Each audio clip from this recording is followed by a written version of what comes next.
I guess I can start with the strengths, which is depicted in the next slide, right?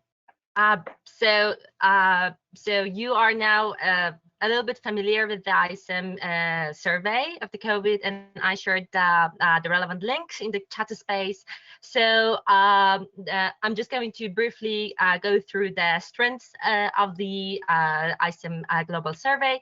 So as you may already know, this survey was initially designed to be a longitudinal study consisting of several rounds and phases. The first phase of the survey took place in early April 2020, during the first week after the WHO's announcement of a pandemic situation, which was, in our opinion, quite timely. And the data collection was concluded in mid-May 2020. So it was really a rapid snapshot of what has been happening in the whole world in terms of the pandemic and substance uses, and those that are, struggling with substance use disorders and the relevant services. The next trend is about the let's say the global representativeness. The results of the survey are derived from data provided by global representative key informants in the field of addiction medicine. We included data from key informants covering 77 countries in the world, from 177 people, which were shown in a world map in the previous slides that you just saw. And so the next trend is regarding the questionnaire and the materials.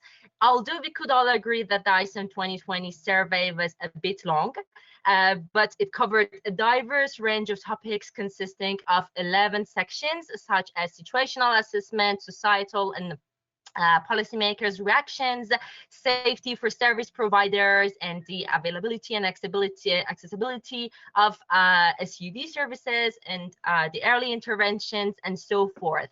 Most of these topics were not included in the similar surveys undertaken by WHO and other other organizations that ran similar surveys.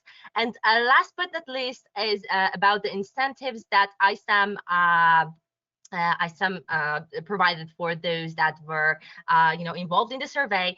You can see in this slide that one of the incentives for those who provided information and were involved in the survey was the authorship of both papers.